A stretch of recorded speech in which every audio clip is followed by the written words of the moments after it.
Well, it's time for another TBR spin, but this month I decided to do it a little bit differently in that I also want to talk about like a little update with how my summer TBR as a whole is going, and also any books that I've read since I came up with that TBR, because I haven't stuck exactly to that, but for the most part I have. Well, actually no. I think I've read more off of it than on it, but I think that that's okay because technically summer didn't even start until June 21st, and I selected my TBR for this summer at like the end of May.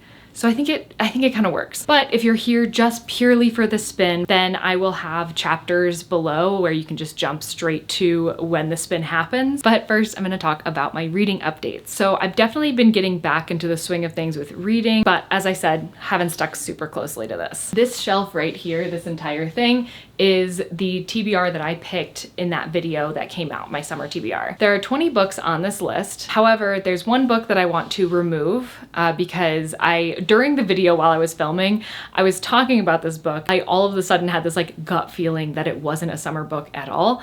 And so I asked because I knew you all would know, and you did. That book is Little Women, which I have been told it would be best for wintertime reading. So this is going to wait for my winter TBR or some winter month TBR. So that brought my TBR down to 19 books, but I did kind of want to replace it.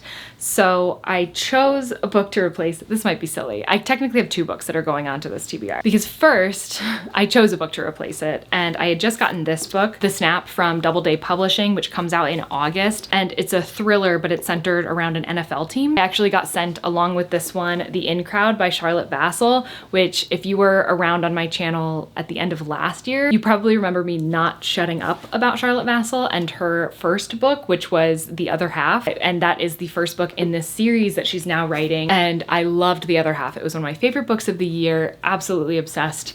I've actually already read The In Crowd, and I read it for a video which will be coming out either the next video after this or possibly the one after that. Not totally positive, but I am already editing that video.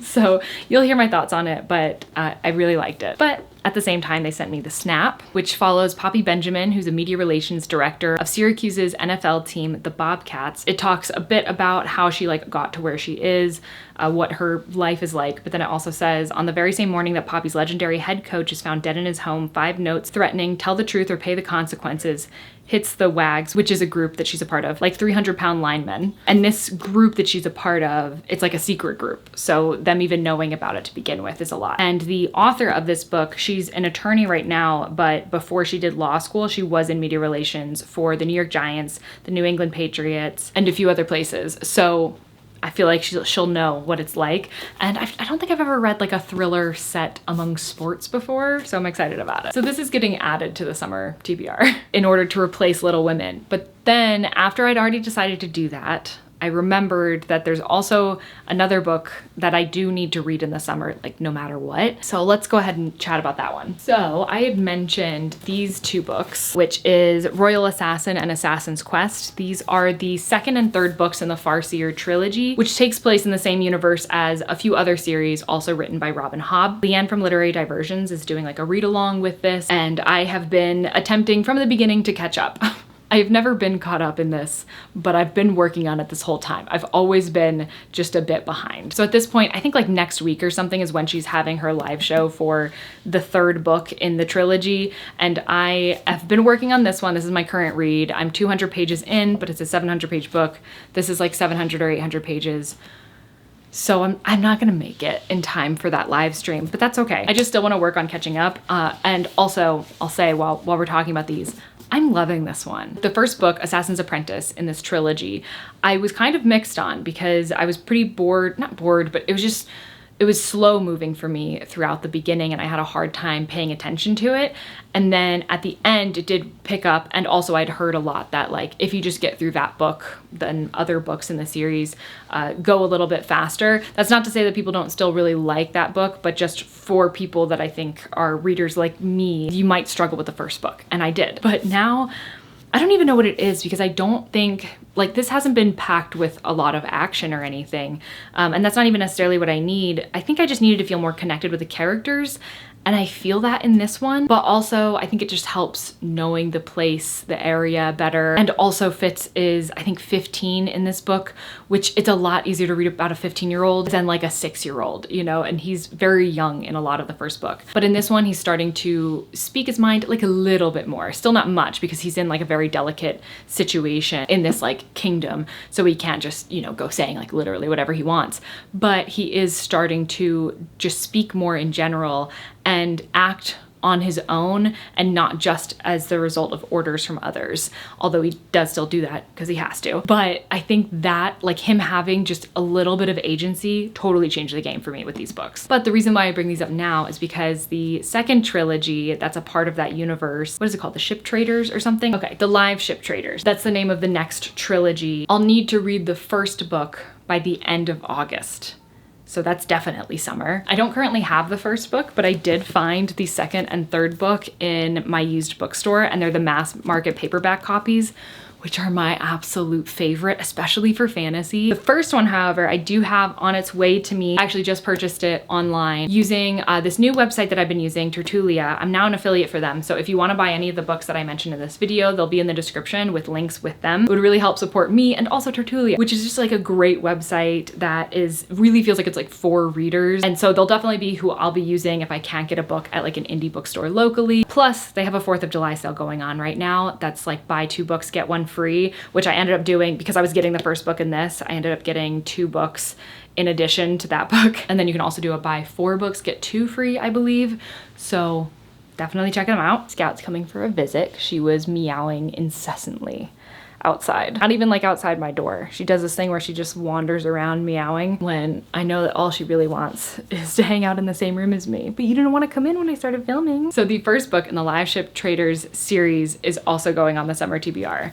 And these are of course still on it, but I've made progress. So, and I feel like these books plus The Little Friend plus Nemesis Games from The Expanse are really the biggest ones that I have on my summer TBR. So by getting started on these, I've already started The Little Friend, and spoiler alert, I've already read Nemesis Games, so it'll be fine. So let's talk about that next. In June, I read Nemesis Games along with my sci-fi reading group. I had a lot of fun reading this one. I don't think I liked it as much as the other ones, which I'm really surprised about just because the characters whose perspectives we're getting are characters I was really excited to get the perspective of, because each one of the books, it follows, you get one person's perspective so far in every book we've gotten his perspective, but the others change. It changes who we get. There are things and events that happen in this book that I'm very happy that happened. Other characters that came back up that are like my favorites from previous books. So super pleased to see them back in it. But I think that this book felt very much like it was trying to get us from where we were currently to a new place to continue the story. So it kind of felt like, you know, in a trilogy, I feel like a lot of trilogies get this feeling with the second book, where it just kind of feels like they were only gonna write one book and then they have to kind of use the second book to build out a lot more and get you to the third book. This felt like that, but for a much larger series. And I'm not saying it was bad by any means. I still gave it over a 4-star rating. I still really like this book. It's just by comparison, I like love the other books. And so it's, I think, hard to like live up to that. I just realized it says Catching Fire on the back too, which isn't that the second book in the Hunger Games series? So yeah, I think it's just, it has middle book syndrome.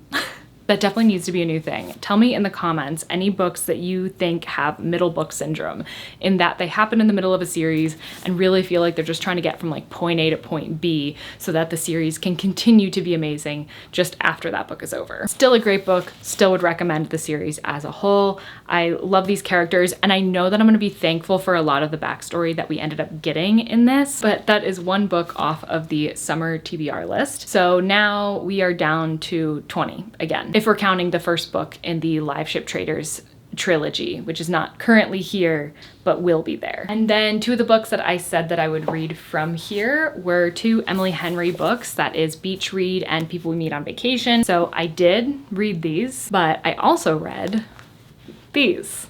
So I have now read all of Emily Henry's super popular best-selling books. I'm actually not going to talk about these in this video just because I filmed a whole video reading all of these. That's why I read all of them at once, but I want to save my thoughts on them for that. That is another 2 books off of the summer TBR, so we're at 18 now, and that's where it's gonna stay. I did read a little bit more than just that, but that is where we're at technically. So the other updates that I have reading wise, I did finally read The Great Gatsby by F. Scott Fitzgerald, which was my TBR spin pick from I don't even know when. I don't know what month I was meant to read this in, but I finally read it. You'd think that I would get to it a little sooner. It's not very large, but it did take me a while to read. On one hand, it was very similar to what I expected. Like, it met expectations in a lot of ways, but I would say the ending was not at all what I expected, and I was pleasantly surprised by that, which feels weird to say based off what the ending was. I do think that I preferred The Beautiful and the Damned by F. Scott Fitzgerald. I just think that that one did a lot of what this book was doing, but it was able to get a lot more in depth because it's a longer book. Basically, it's about this guy, Nick, who moves to, is it next door or across the lake? He ends up meeting Jay Gatsby, who is like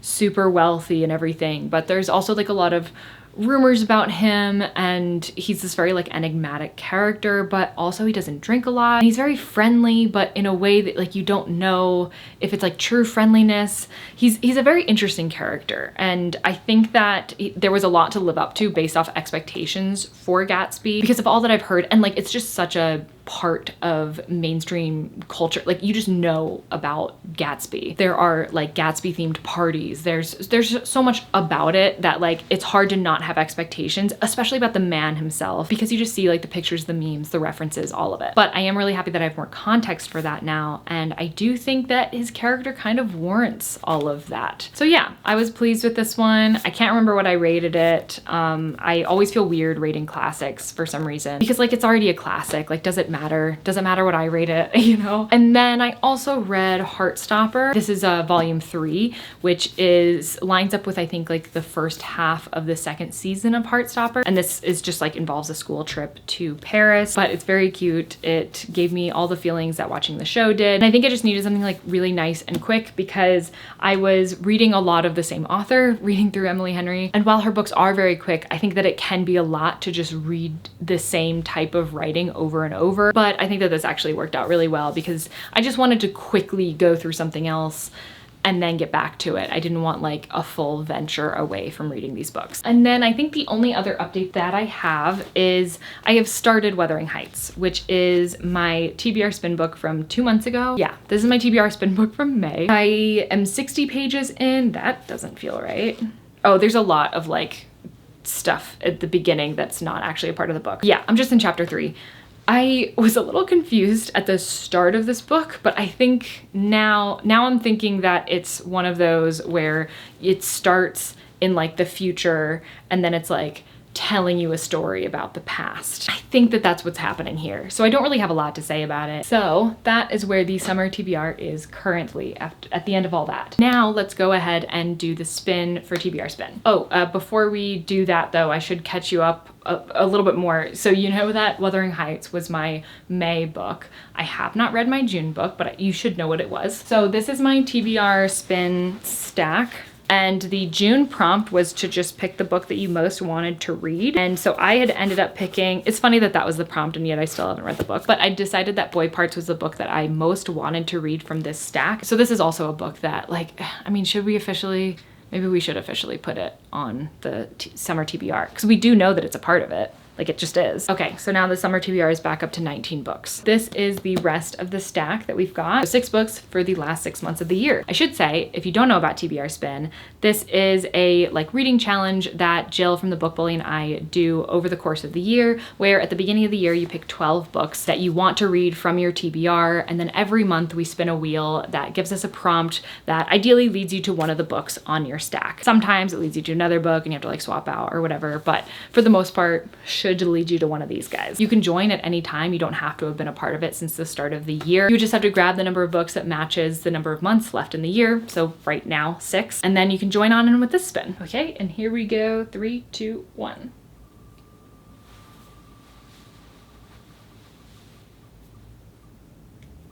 I thought we were gonna get a dad book, and I was literally thinking right before this what I would even do for that.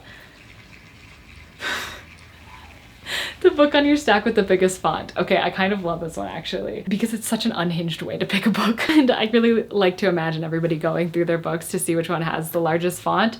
I will say, if you are an ebook reader or an audiobook listener, this one might be a little bit of a challenge. Maybe you could look at like the previews that you can get like on Amazon to see how big the font is. As for me, I now need to look at the font size of each of these. So Dorian Gray has, I would say, pretty small writing. Oh yeah, Misery's is definitely bigger than that. So right now Misery's winning. I'm pretty sure A Little Luck had small. Well, not as small as Dorian Gray, but it was really hard actually. I think it's bigger. I think A Little Luck is bigger than Misery. Barely. This is gonna be close too. Okay, no, An Artist of a Floating World is definitely bigger.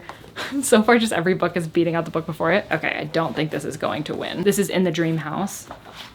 Yeah, definitely smaller. And then we've got Wednesday's Child. Okay, yeah, this book has the biggest font, and it's not even like that big, but it's Artist of a Floating World by Kazuo Ishiguro. So this will be my 4th Ishiguro novel. I've heard amazing things about this book, and it's Ishiguro, so I'm excited about it. Okay, so that's added to the summer TBR, meaning that, yes indeed, we are back to 20 books, which is how we started that TBR. But I'm so pleased with my summer TBR, and please let me know if you liked this kind of catch up of me talking through what's happened with the TBR since I filmed the initial video, what I'd read, what I changed, because I think that this is kind of a fun way to do a wrap up at the end of a month, and I could definitely see myself doing it again at the end of July. Also, please let me know what your TBR spin book is. There is a Storygraph challenge and a Discord page as well, if you would like to check those out. And of course, make sure that you're subscribed to Jill, because the August prompt is going to be on her channel. Thank you again for watching. Please do consider subscribing. Any of the books that I mentioned in this video and you are thinking about purchasing for yourself,